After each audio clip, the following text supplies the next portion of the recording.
미스스한 이야기, 오늘은 음식 괴담편입니다. 오늘은 들어가기 전에 잠깐 광고인데 저희가 새로운 채널인 이토리를 오픈했습니다. 오늘 괴담이 음식 괴담인 이유가 이토리에는 음식과 관련된 이야기들이 업로드 되거든요. 가끔 직접 음식점을 방문하는 리뷰 영상도 업로드 될 예정입니다. 대부분은 음식 관련 지식이나 스토리를 올리지만요, 셰프들에 대한 영상도 올라오고요. 댓글에 링크를 걸어둘 테니 많은 관심 부탁드립니다. 잡소리가 길었습니다. 바로 시작해보죠.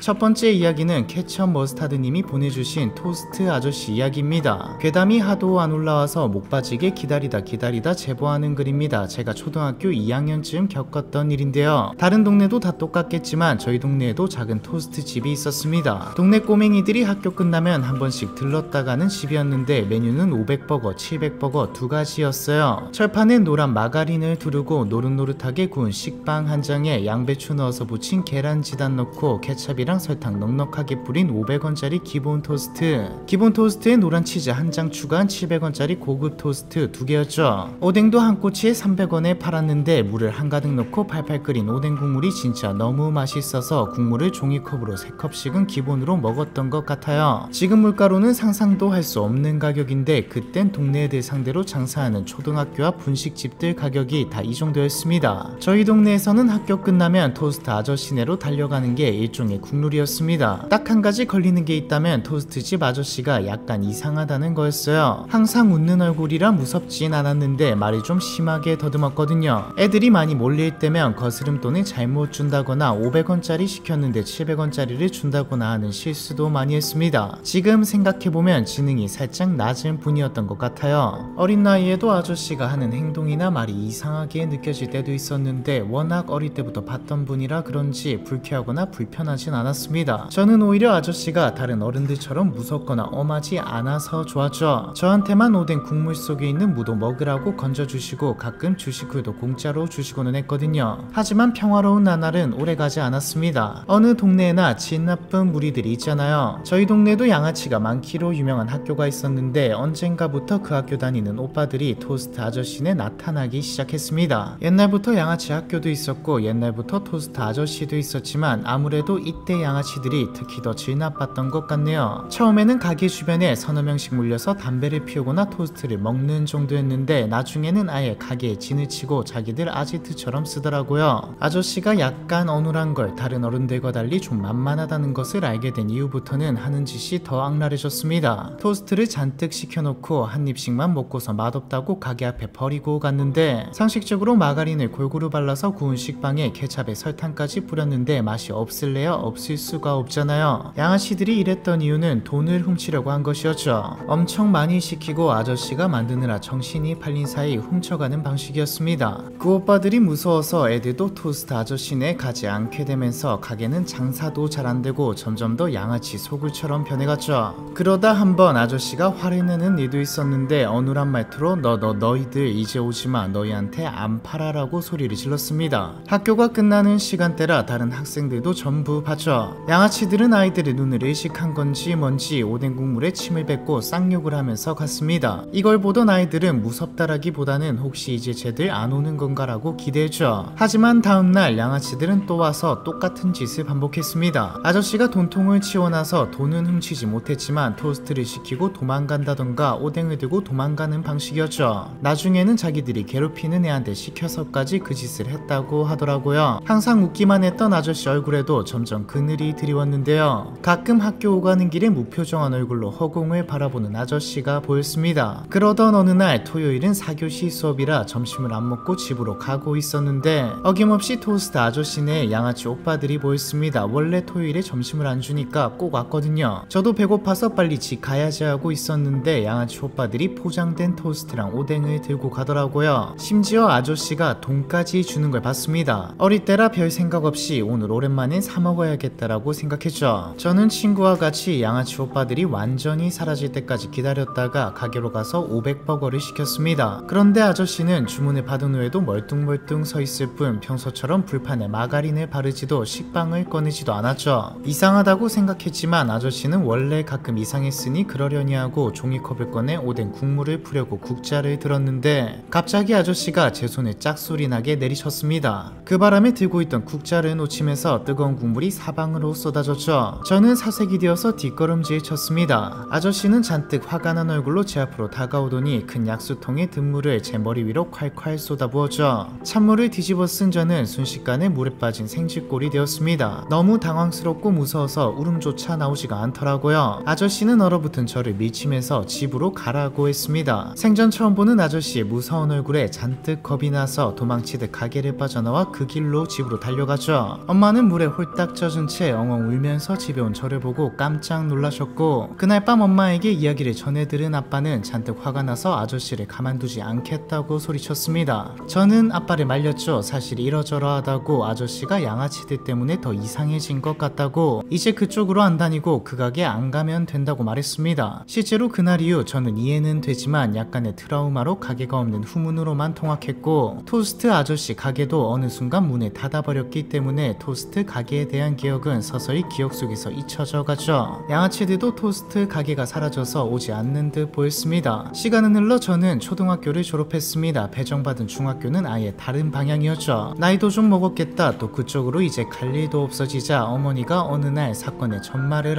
알려주었습니다. 사실 저희 아버지는 그 시절 아버지들이 되게 그렇듯 한 성격 하셨습니다. 말은 안 가겠다고 했지만 딸이 찬물을 뒤집어 쓰고 왔는데 가만히 있을 사람이 아니었죠. 약간 지능이 낮은 사람이라는 걸 듣고 또 양아치들 때문에 그렇게 되었다는 이야기를 듣고 다른 아이들에게도 이런 일이 벌어지면 안 되기도 하니까 직접 이야기를 해보려고 가게로 가셨다더라고요. 학교에 건의해서 양아치들이 다시 못 오게 한다던가 만약 정신적으로 많이 불안정해 보이면 경찰에 신고를 하든 뭐든 어떻게든 해결법을 찾아보려고 말이죠. 아버지가 가게를 방문한 건 제가 물을 맞고 집에 온 일주일 뒤인 토요일이었는데 막상 도착해서 보니 토스트 가게는 문을 닫았고 불러도 대답은 없었다고 합니다. 애들이 하교하는 시간이 되면 문을 여나 보다 싶어 사교시가 끝날 때까지 기다렸는데도 문을 열지 않았다고 하죠. 그래서 주변 가게에 들어가서 저 토스트집 사장 번호 아냐고 왜 문을 안 여는지 아냐고 물어봤는데 얼마 전에 경찰이 와서 잡아갔다는 대답을 들었습니다. 아버지는 아니 우리 애한테 말고도 다른 애들한테도 그랬나 심하게 다친 애도 나왔나 싶었는데 그 정도가 아니었죠. 알고 보니 그 아저씨가 토스트와 오뎅에 농약을 탔다고 하더라고요. 이 사건 이후 아저씨의 소식을 아는 사람은 아무도 없습니다. 당시 주변에서 가게를 하거나 선생님들은 알고 있을지도 모르지만 저는 너무 어렸고 아버지와 어머니도 여기까지만 알고 있더라고요. 토스트와 오뎅을 들고 간 양아치들이 죽었는지 어떻게 되었는지도 모르고요. 지금은 부모님도 저도 다른 지역에 살다 보니 뭐 알아보려면 알아볼 수도 있겠지만 굳이라는 생각이 드네요. 다만 철판에 지글거리던 마가린 냄새, 계란지단을 뒤집던 익숙한 손놀림, 웃는 얼굴로 오뎅 국물을 퍼주던 아저씨 얼굴은 지금도 문득문득 떠오르곤 합니다. 특히 촉법 소년에 대한 이야기가 나오면 떠오르죠. 복수인지 뭔지 사람을 죽이려고 했던 아저씨의 행동은 잘못이었지만 그럼 아저씨가 도대체 뭐 어떻게 해야 했는지 약간 서글픈 마음이 들기도 합니다. 양아치 학생들도 죽지 않고 아저씨도 큰 처벌을 받지 않았기를 다른 곳에서나마 다시 토스트를 행복하게 만들고 있기를 바랄 뿐이죠. 두 번째 이야기는 드리프트님이 보내주신 이상한 배달 이야기입니다. 제가 배달 일을 시작한 지 얼마 안 됐을 때 겪은 일이니까 추위가 한풀 꺾인 3월쯤이었던 것 같습니다. 그날따라 배달이 많아서 정신없이 돌다 보니 어느새 새벽 4시가 다 됐더라고요. 한 건만 더 잡고 집에 가자 하고 있던 차에 마침 주문이 들어왔는데 주소가 좀 이상했습니다. 아파트였는데 호수 없이 그냥 땡땡 아파트 땡땡동 7층이라고만 적혀 있었거든요. 가게에 도착해서 음식을 봤는데 무슨 파티라도 하는지 양이 엄청 많았습니다. 큰 봉투로 2개 가득 치킨이 들어있었는데 4, 5인분은 될 것 같더라고요. 문제는 배달 장소에 도착하면서부터 시작됐습니다. 멀리서 볼 때부터 불빛이 안 보이길래 이상하다 싶었는데 도착해보니 아직 공사 중인 아파트였죠. 겉보기엔 거의 다 지어진 것 같았지만 출입구엔 공사 차량이랑 자재들이 널려 있었습니다. 아 이거 주소 잘못됐구나 싶어서 확인하려고 하는데 갑자기 위쪽에서 조그맣게 여기요 하는 목소리가 들렸습니다. 얼핏 듣기엔 남자 목소리 같았는데 같았는데 어른은 아니고 중고딩 정도 된 것 같은 목소리였죠. 사방이 캄캄한데 순간 사람 목소리가 들리니까 너무 무섭더라고요. 소리가 난 방향으로 고개를 들고 거기 있으세요라고 물었는데 대답은 없었습니다. 그런데 자세히 보니 7층 정도로 보이는 복도에서 휴대폰 후레쉬 같은 불빛이 왔다 갔다 하는 게 보이더라고요. 배달일 하다 보면 가끔씩 가출 청소년들이 폐건물 같은 데 모여서 음식 주문해 놓고 먹는 경우도 있다는 얘기 들어서 애들 짓인 줄 알았죠. 근데 폐건물이 아니라 공사 중인 건물에 이러는 경우도 있나 싶었지만 일단 사람이 있는 건 확인했으니 음식만 빨리 전해주고 가려고 아파트 안으로 들어섰습니다. 엘리베이터는 당연히 작동 안 했고 조명등도 켜지지 않아서 휴대폰 플래시에 의지해 7층으로 올라갔죠. 이쯤 무섭다기보다는 화가 나더라고요. 올라가는 동안에는 발자국 소리밖에 들리지 않았고 사방에서 젖은 콘크리트 냄새만 풍겨왔습니다. 7층에 도착하고 보니 아직 현관문도 설치가 안 됐더라고요. 요청에 문 앞에 놓고 가달라고 적혀 있었는데 아니 문이 없는데 어디에 놓고 가지라고 생각하다가 그냥 복도에 놓고 사진을 찍은 후 주문자에게 배달 완료 인증샷을 보내고 배달 완료 처리를 했습니다. 그리고 돌아서려고 하는데 순간 뱃속에서 꼬르륵 소리가 엄청 크게 나는 거예요. 일하다 보면 끼니를 제대로 챙길 수 없어서 굶는 게 일상이라 그다지 특별한 일은 아니었지만 이 소리가 복도에 울리니 무슨 공포 영화의 효과음처럼 들리더라고요. 저는 순간 무서운 기분이 쫙 올라오면서 뛰쳐나왔습니다. 그리고 다음날 다시 일하다 보니 새벽이 되었습니다. 평소라면 한 건 더 하다가 집에 갔을 텐데 어제 배달이 잘 되었는지 도대체 누가 먹은 건지 너무 궁금하더라고요. 무섭거나 찝찝하면 안 가봐야 하는데 공포 영화처럼 확인해보고 싶다는 마음이 솟았습니다. 그래서 가봤죠. 건물에는 전날과 똑같이 아무도 없어 보였습니다. 저는 아무도 없는 건물을 올라가 텅 빈 7층 복도를 한번 훑어봤죠. 그리고 제가 배달한 음식도 그대로 있었습니다. 혹시나 먹고 버린 건가 싶어서 열어봤지만 치킨도 그대로 있었죠. 그런데 이상한 게 요즘에는 혹시나 배달하는 사람들이 빼먹을까 싶어서 안심 스티커라는 걸 붙이는데 그게 떼져 있더라고요. 제가 배달했는데 저는 안 먹어봤으니 누군가 열어봤다는 소린데 이상하다 생각하는 찰나에 갑자기 쿵 소리가 어디서 들렸습니다. 저는 깜짝 놀라 순간 미끄러지게 되었는데 다친 건 아니었지만 치킨들이 다 쏟아졌죠. 쏟은 게 들키면 내가 보상해야 하는데 어차피 안 먹은 거 보니까 주인도 없어 보이니 사람들이 알기 전에 담아서 어디에 갖다 버려야겠다라고 생각했습니다. 나중에 문제가 되면 돈 주면 되지라는 생각으로 바닥에 흩어진 치킨들을 담아서 집에 들고 왔죠. 집으로 돌아와 치킨을 어떻게 하지 생각하다가 나중에 버려야겠다는 생각으로 일단 냉장고에 넣어두었습니다. 그런데 그날 이후 제 주변에서 이상한 일이 벌어지기 시작했죠. 일을 마치고 아침이 다 돼서 집에 들어왔는데 냉장고 문이 활짝 열려 있다거나 분명 저는 도어락을 누르고 항상 닫는데 도어락이 올라가 있다거나 하는 일이었습니다. 처음엔 그냥 제가 나가기 전에 제대로 닫지 않았겠거니 혹은 깜빡했거니 하고 넘겼죠. 피곤하면 실수할 수도 있으니까요. 하지만 이후로도 비슷한 일이 반복되었고 이번에는 꼭 확인하자고 다짐하며 냉장고 문과 도어락을 확인하고 나갔다 온 날도 마찬가지였죠. 치킨은 이미 버린 후였고 냉장고에는 뭐 들어있는 것도 없었는데 말입니다. 이게 며칠씩이나 반복되니까 점점 정신이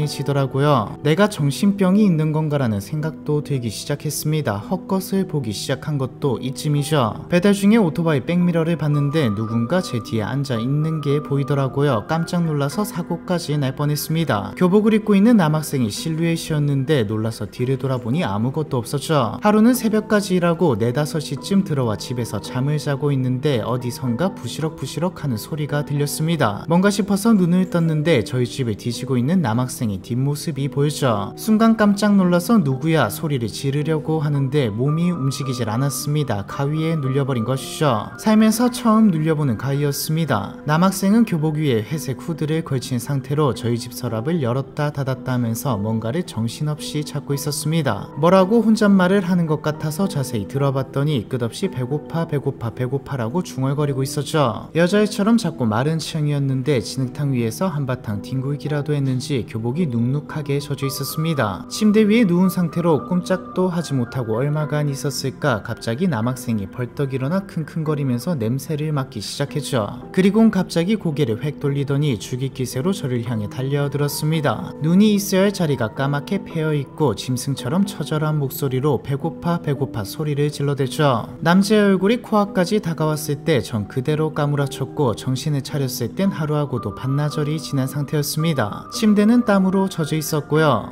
자리에서 일어난 후에는 한동안 머릿속이 멍하고 아무 생각도 나질 않았습니다. 너무나 생생했으니까요. 검색해보니 가위에 눌리면 원래 생생하다고 하길래 몸이 좀 허약해졌나 싶더라고요. 아무래도 매일 새벽까지 일하고 오기도 하고 얼마 전에 치킨 사건이 마음에 아직까지 걸려있어서 그런가 보다 싶었습니다. 몸무게를 재보니 5kg가 빠지고 병원에 가도 별 이상은 없다길래 뭐 어떻게 할 수도 없었고요. 시달리는 날들이 길어지면서 잠을 제대로 자지 못해 컨디션이 엉망이 되다 보니 코앞에 목적지를 두고 길을 찾지 못하거나 생전 안 하던 배달 실수까지 잦아졌습니다. 이틀 이틀 정도만 쉬면 괜찮아지지 않을까라고 생각해 사무실에 말하고 편안한 마음으로 잠을 청한 날에도 어김없이 또 가위에 눌렸죠. 집이 문제인가 싶어 모텔에 가서 잠을 청했는데 자는 내내 누군가 문을 두드리는 소리가 들렸습니다. 열어보면 아무도 없고 또 잠에 들면 들리고 결국 한숨도 못 자고 집에 돌아왔는데 또 도어락이 올라가 있고 냉장고 문은 열려 있더라고요. 이대로는 안 되겠다는 생각이 들었지만 뭘 어떻게 해야 할지 감이 잡히지 않았습니다. 그렇게 하루하루 병들어가던 어느 날 그래도 돈은 벌어야지라는 생각으로 배달 일을 나갔는데 땡땡 아파트 땡땡동 7층 제가 치킨을 가져왔던 그 아파트로 또 배달이 들어왔죠. 저는 떨리는 손으로 주문을 수락했습니다. 주문한 게 사람이 맞고 가서 사과하면 마음속의 짐도 덜어낼 수 있을 거라 생각했죠. 다만 너무 무서워서 텅 빈 그 건물의 7층까지 다시 올라갈 자신은 없었습니다. 그래서 주문자에게 전화를 걸었죠. 늦은 시각이긴 했는데 다행히 아주머니가 금방 전화를 받으셨습니다. 너무 부끄럽고 죄송해서 말이 안 나오는 걸 쥐어짜내서 제가 저지른 일과 그간의 상황에 대해 고백했죠. 배달 음식을 아무리 하루가 지나도록 안 먹었다지만 쏟은 데다가 맘대로 가져갔다니 주문자가 쌍욕을 하면서 네가 먹어놓고서 거짓말했다고 욕해도 할 말 없는 입장이었습니다. 그래도 마음 한켠에는 이런 곳에다 배달시키고 쏟았다고 말도 했으니 한 번쯤 봐주지 않을까라는 생각도 있었죠. 하지만 아주머니의 반응은 제 예상보다 훨씬 더 격했습니다. 소리치면서 쌍욕을 퍼부으시더라고요. 한동안 쌍욕을 듣다가 조금 진정하신 느낌이 들어 저도 물어봤습니다. 혹시 여기 사시는 거냐고. 사시면 제가 만나 뵙고 사과드리고 배상도 해드리겠다고 말이죠. 아주머니는 다른 곳에 사신다고 하더라고요. 저는 어떻게든 지금 저에게 일어나고 있는 이상한 일들을 끝내야겠다는 생각에 조금 무례하지만 왜 이런 곳에 배달을 시키냐고 물어봤습니다. 아주머니는 그건 그쪽이 알 필요가 없다고 말하셨죠. 결국 저는 제 이야기 좀 한번 들어보시라고 말하면서 이때까지 저에게 일어났던 이상한 일들을 말하고 이러다가 진짜 죽을 것 같으니 이유라도 좀 말해달라고 살짝 울먹였습니다. 아주머니는 가만히 듣더니 주소를 불러줄 테니 자기 집으로 오라고 하시더라고요. 꽤 먼 거리였지만 못 갈 거리는 아니었죠. 저는 가겠다고 했습니다. 음식을 들고 방문하자 아주머니는 자기는 오토바이 못하니까 자기 차를 타고 원래 배달지로 가자고 하셨습니다. 제가 도대체 이게 무슨 이라는 표정으로 서 있으니 돈도 안 줘도 되고 더 따지지도 않을 테니까 가자고 하셨죠. 그렇게 같이 아파트 7층까지 올라가서 복도에 치킨을 두고서는 그냥 내려왔습니다. 아주머니는 저에게 번호를 물어보시고는 이제 가라고 하시더라고요. 마음이 편해졌는지 가위에 눌리지 않고 모처럼 실컷 잠을 자고 늦은 오후쯤 일어났습니다. 휴대폰을 확인해보니 모르는 번호로 부재중전화 3통과 장문의 문자가 와 있었죠. 중3짜리 아들이 있었는데 공사 중인 아파트에서 극단적인 선택을 했다고 하더라고요. 제가 배달을 갔던 아파트가 바로 아들이 몸을 던진 곳이었습니다. 하루아침에 아들을 잃은 어머니의 심정이 얼마나 처참했을지 상상도 되지 않지만 진짜 처참한 건 그 다음이었죠. 안 그래도 힘들어 죽겠는데 마음이 너무 아픈데 아들이 꿈에 나타나서 하는 말이 배고프다였거든요. 학원에 갔다 오면 아들은 항상 배고프다는 말을 했다고 합니다. 자기랑 남편이 아들 교육에 좀 극성이었는데 밥 먹으면 졸리고 공부가 안 되니 어차피 점심 저녁은 먹었으니 밥이나 먹을 걸 주지 않았다고 하죠. 애초에 아들이 스스로 생을 마감한 이유도 공부에 대한 압박감이었기에 꿈에 나와서 배가 고프다고 말할 때마다 미칠 것 같았다고 합니다. 아주머니는 어떻게 보면 이기적이게 보일 수도 있지만 아들이 꿈에 나올 때마다 아파트로 음식을 시켜주면 괜찮아져서 계속 그렇게 해왔다고 하셨죠. 보통 그렇게 주문하면 전화가 오는데 나중에 가져갈 테니 그냥 복도에 놔둬달라고 했다고 합니다. 아주머니는 오히려 흥분해서 미안하다며 저에게 사과를 하셨죠. 이날 이후 남학생은 더 이상 나타나지 않았습니다. 그리고 지금은 아파트가 다 지어져서 사람들이 입주해서 살고 있고 저도 가끔 배달하러 가기도 하죠. 혹시나 싶어 경비 아저씨한테 물어봤는데 누군지는 모르겠는데 자꾸 7층 복도로 배달시켜놓고 안 가져간다고 하더라고요.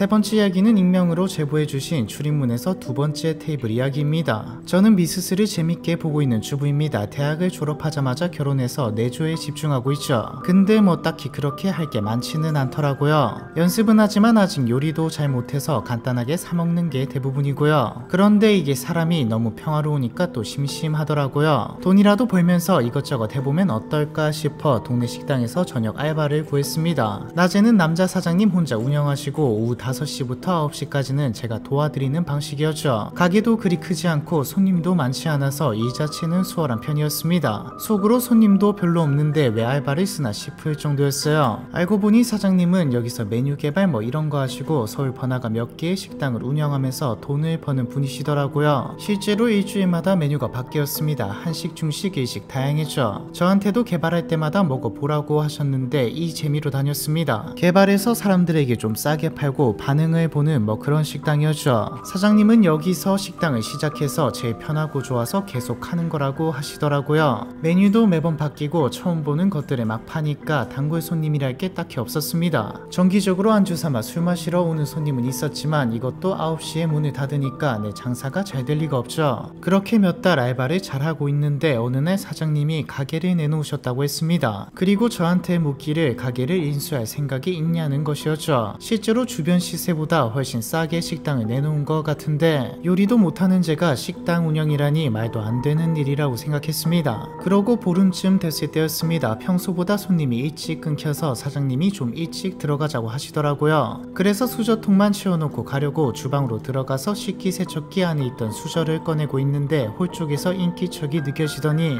곧 콩탕 하나요? 하고 주문하는 여자 목소리가 들렸습니다. 이미 마감을 한 상태라 오늘 영업 끝났다고 얘기해 주려고 부랴부랴 나갔는데 홀에는 아무도 없었죠. 문도 닫혀 있었고 사람이 다녀간 흔적도 남아있지 않았습니다. 이상하다 싶어서 주위를 두리번거리고 있으니 화장실 청소를 마친 사장님이 들어오더라고요. 저는 방금 여자 손님 나가는 거 못 보셨냐고 물었죠. 근데 사장님이 아무도 못 봤다면서 제가 방금 홀에서 어떤 여자가 주문하는 소리를 들었다고 얘기하는데도 피곤해서 환청 들은 것 아니냐고 웃어넘겼습니다. 하지만 그날 이후에도 손님이 없을 때면 홀 쪽에서 혼잣말처럼 중얼거리는 소리, 젓가락 부딪히는 소리 같은 작은 인기척이 느껴질 때가 종종 있었죠. 같은 일이 반복되니까 어느 자리에서 인기척이 느껴지는지도 알겠더라고요. 출입문에서 두 번째 자리였습니다. 손님도 잘 앉지 않고 누가 앉더라도 자리가 춥다면서 다른 테이블로 옮겨가는 자리였죠. 제가 워낙 겁이 없기도 하고 눈에 안 보이는 것은 믿지 않는 스타일인데 그쯤 되니까 여간 신경 쓰이는 게 아니었습니다. 그래서 사장님께 지나가는 말로 가게에 귀신 있는 거 아니냐고 했더니 굳은 얼굴로 그런 얘기 함부로 하는 거 아니라고 정색을 하시더라고요. 그러다 하루는 또 일이 일찍 끝났는데 사장님이 가게도 내놨겠다, 오늘 사겠다는 사람도 왔다 갔다고 어쩌면 곧 마지막일지도 모르니 같이 식사라도 하고 가자고 하더라고요. 밥 먹고 이런저런 이야기를 하다가 저는 왜 가게를 파시냐고 물어봤습니다. 사실 자기가 여기가 집도 멀고 메뉴 개발하려면 다른 가게에서 해도 되는데 굳이 여기서 할 필요가 없음에도 했던 건 처음에 했던 곳이라 정이 든 것도 있지만 사실 여기는 옛날에 자기가 알바하던 곳이라고 하더라고요. 사장님이 좀 더 젊었을 때 약간 뭐랄까 양아치 비슷했다고 합니다. 어머니가 아프시게 되면서 돈이 필요하게 됐는데 그렇게 우정 따지던 친구부터 형들, 동생까지 전부 다 나 몰라라 했고 돈 벌려고 별의 별짓에다 대출까지 다 땡겼는데 결국 어머니는 돌아가시게 됐다고 하죠. 그리고 나서 자기도 죽을까라는 생각까지 했다고 하시더라고요. 감당하기 힘든 빚에다 할 줄 아는 것도 없고 말이죠. 그래 죽자라고 생각하면서 술을 잔뜩 마시고 앉아서 담배를 피고 있는데 한 아주머니가 여기 가게 앞이니까 다른 데로 가달라고 말을 걸어왔다고 합니다. 말을 걸었다기보다는 뭐라고 한 거죠. 사장님은 대꾸할 힘도 없이 일어나 자리를 옮기려고 했는데 아주머니는 뭔가 이상함을 느꼈는지 무슨 일 있냐고 물어왔습니다. 사장님은 어차피 죽을 생각이라 뭐 어때라고 생각하며 한풀이 하듯 아주머니에게 구구절절 자기 사연을 이야기했죠. 아주머니는 들어와서 이야기하라며 사장님을 식당으로 데리고 와 음식을 내주었고요. 그리고 집에 가서 자고 일어나니 죽겠다는 생각보다는 열심히 살아봐야지라는 생각이 들었다고 합니다. 이때 먹은 게 너무 맛있어서 일주일쯤 지나도 계속 생각나서 다시 그 가게에 갔는데 아주머니도 사장님을 기억하고 있었죠. 아주머니는 사장님에게 일할 곳 구하면 여기서 하라고 요리 가르쳐 주겠다고 말했고 사장님은 그 길로 요식업으로 들어오게 되었다고 합니다. 그 아주머니는 어떻게 되고 사장님이 운영하게 된 거요? 라고 물었는데 사장님 표정이 안 좋아지더니 그 아주머니도 병에 걸려 돌아가셨다고 하더라고요. 탈북자라 여기에는 가족도 없고 죽으면서 가게는 자기가 맡게 되었다고요. 사장님은 약간 눈시울이 붉어진 채 내가 다 따라잡았는데 딱 하나 그 첫날 먹었던 거 그 맛을 못 내겠어 라고 말했습니다. 저는 번뜩 혹시 콩탕이에요? 라고 물었죠. 사장님은 깜짝 놀란 눈으로 어떻게 알았어요? 라고 물으며 당황해 하셨습니다. 제가 그 이상한 소리를 들었다는 게 콩탕 하나요? 라는 소리였다고 이야기를 하자 사장님은 생각에 잠기시더라고요. 다음날 출근해보니 이상한 소리가 들리는 테이블에 콩탕이 올라가 있었습니다. 이날 이후로 인기척이나 소리는 들리지 않았고 한 달 뒤 가게가 팔리면서 저도 그만두게 되었죠. 어쩌면 아들 같은 알바가 다 커서 떠나게 되자 마지막으로 잘 가라는 작별 인사의 의미로 오신 게 아닐까라는 생각이 드네요. 첫날과 같이 요리해주는 사람은 반대로 말이죠. 네 번째 이야기는 QQPPQQ님이 보내주신 뱀술의 저주 이야기입니다.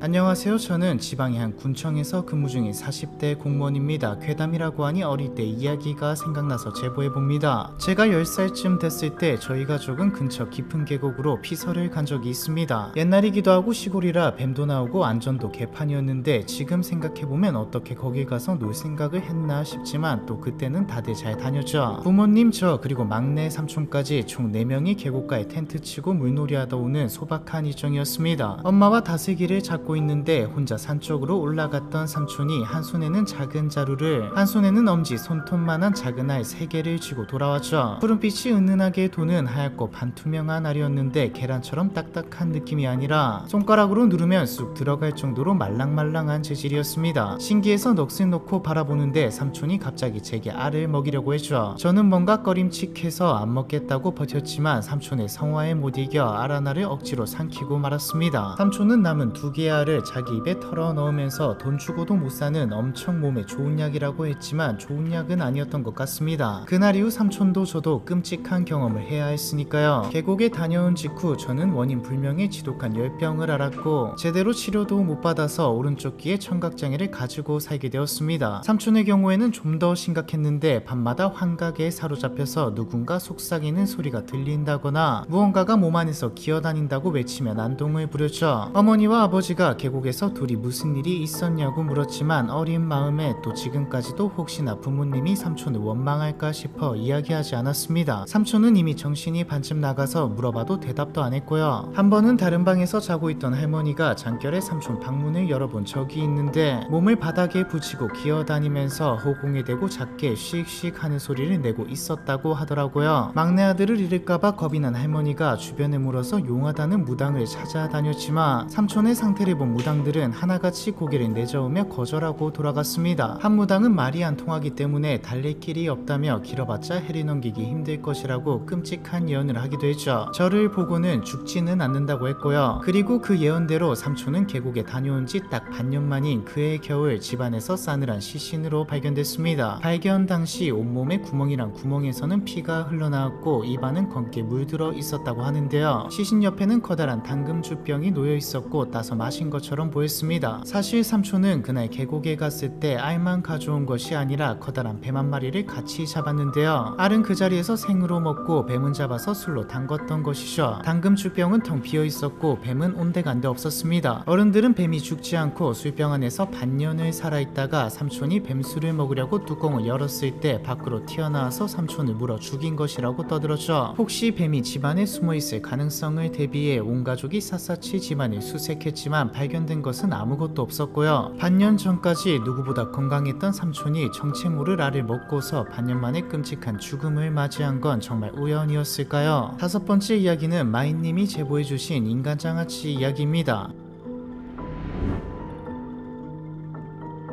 안녕하세요. 저는 국내에서 외식 프랜차이즈를 운영하고 있는 사람입니다. 직업 특성상 음식 관련한 출장이나 해외 소싱 때문에 이곳저곳 다닐 일이 많은데 출장길에 잊혀지지 않는 경험을 한 적이 있어서 여러분들께 공유해봅니다. 2018년 저희는 중국으로 진출하고 싶어서 중국을 잘 아는 분 한 분과 함께 어떤 게 잘 먹히는지 어떤 식당과 음식이 먹히는지 보려고 중국을 방문했죠. 도시에서 이것저것 먹어보다가 이분의 소개로 시골을 방문하게 되었는데 여기 음식이 뭔가 이상했습니다. 뭐랄까 정말 말로 설명할 수 없는 이상한 감칠맛이 있었죠. 재료 자체는 특이할 게 없는 평범한 채소인데 생전 처음 먹어보는 감칠맛이 채소 깊숙이 스며들어 있었습니다. 반찬부터 튀긴 고기까지 좀 특이하게 만들어서 내놓더라고요. 저는 비결이 뭐냐고 물었지만 마을 사람들은 그저 웃기만 할 뿐 대답해주지 않았고요. 대를 이어 지켜온 맛의 비법이 테니 외지인에게 함부로 알려주지 않는 것도 당연한 일이었습니다. 강한 호기심을 느낀 저는 일주일간 그 마을에 머물면서 공장을 둘러보고 가공과 유통 방식을 배우고 시제품 계약까지 검토하게 되었습니다. 그러다 이상한 광경을 목격하게 되었는데요. 마을 촌장과 늦게까지 술자리를 갖고 숙소로 돌아가던 길이었는데 찢어지는 비명이 들려서 쫓아가 보니 한 여자가 마을 사람들에게 붙잡힌 채 말 어귀에 있는 오래된 창고로 끌려가고 있었죠. 무슨 식재료처럼 비닐로 온몸을 둘둘 말아두어서 도망가지도 못하고 애벌레처럼 힘겹게 꿈틀거리고 있더라고요. 여자는 필사적으로 발버둥쳤지만 마을 사람들은 짐을 옮기듯 무심하게 끌고 갔습니다. 저는 너무 놀라 숙소로 돌아가자마자 신고를 했죠. 하지만 이틀 뒤 돌아온 대답은 확인 결과 특별한 문제는 없었다는 말뿐이었습니다. 그때부터 저는 이 마을이 뭔가 단단히 숨기고 있다는 느낌을 지울 수 없었습니다. 같이 간 분은 중국 시골에서는 아직도 신부를 구하기 어렵다는 이유로 여성들을 납치하거나 사고 파는 신부 거래 문화가 남아있는데 아마 이 말도 그런 케이스 같다고 했죠. 설사 신부 거래가 맞다고 해도 농촌 지역의 공안은 지방 정부나 촌장, 말 유지들과 긴밀히 얽혀있기 때문에 경찰에 신고해도 사건 접수조차 하지 않거나 형식적으로 조사 후 덮는 경우가 많다고 했습니다. 끌려가는 모습을 본 직후였기 때문에 여성이 무사할지 걱정이 됐지만 더 이상 개입했다가는 우리까지 지도새도 모르게 죽어나갈 수 있으니 조심하라고 경고했죠. 저는 서둘러 마을에서의 일정을 마무리하고 떠나는 날짜를 잡았습니다. 그러다 떠나기 전날 밤이 되었는데 마을 촌장이 다시 만나고 싶다는 뜻을 비췄죠. 처음엔 당연히 거절했습니다. 이미 보고 들은 게 있었고 이 말과 더 엮이는 건 위험하다고